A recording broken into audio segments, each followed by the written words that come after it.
Selamat pagi, perkenalkan nama saya Citra Gunawan, saya mahasiswa aktif Universitas Bunda Mulia. Pertama-tama izinkan saya untuk mengucapkan salam kepada dosen pengampu saya, Miss Vegita, serta teman-teman yang saya kasihi. Pada kesempatan kali ini, saya akan membahas atau membawakan seputar berita singkat mengenai sektor pariwisata, yaitu yang baru-baru saja terjadi di Indonesia, yang hal ini dapat membantu sektor pariwisata untuk lebih bangkit dan lebih berkembang lagi, terutama di Indonesia ini. Yang akan saya bahas yakni mengenai World Tourism Day 2022 yang dimana yang dilakukan di Indonesia sebagai tuan rumah, tepatnya di Kota Bali pada tanggal 27 September 2022. Pada kesempatan kali ini, saya akan membahas secara singkat tema yang dibawakan oleh acara tersebut, dampak bagi Indonesia untuk acara tersebut, dan bagaimana sektor pariwisata ini dapat berkembang secara nasional maupun internasional atau global. Yang pertama yang akan saya bahas yakni tema yang dibawakan oleh World Tourism Day 2022 yakni adalah mengenai rethinking tourism.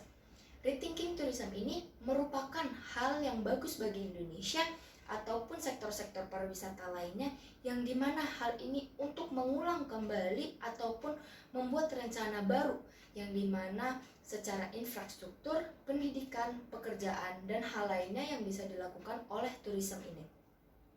Banyak sekali mancanegara yang sudah masuk ke dalam Indonesia mengikuti acara ini. Acara ini sangatlah baik, yang dimana hal ini bisa dapat mengembangkan sektor pariwisata secara internasional maupun nasional, yang dimana setelah pandemi kemarin menurun drastis. Maka dari itu pasca pandemi ini dengan acaranya ini dapat memberikan kesempatan kepada Indonesia untuk meningkatkan pariwisata yang ada di Indonesia dengan memperbaharui infrastruktur, aksesibilitas, aktivitas, dan juga fasilitas yang terdapat di pariwisata Indonesia.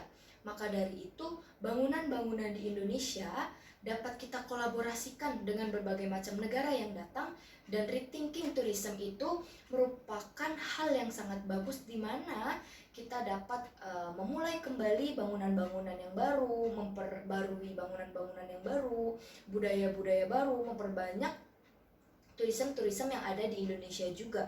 Maka dari itu ini kesempatan besar bagi Indonesia, yang dimana Indonesia juga dapat memasuki promosi-promosi yang kita bisa kenalkan kepada mancanegara yang sudah datang ke acara tersebut. Maka hal ini membawa dampak yang sangat baik untuk Indonesia pasca pandemi ini, yang dimana pariwisata juga dapat berkembang lebih pesat. Maka dari itu, apakah Indonesia mau mengulang pariwisata yang penuh dengan bencana? Tentu saja tidak. Maka dari itu, World Tourism Day ini membantu kita dan mengajak kalian untuk mengenal lebih banyak tentang World Tourism Day, yang dimana hal ini dapat membantu perkembangan tourism yang ada di Indonesia. Indonesia menjadi tuan rumah, khususnya di Bali, maka dari itu ini kesempatan yang sangat besar bagi kita untuk memulihkan pariwisata di Indonesia. Sekian berita yang bisa saya sampaikan, terima kasih.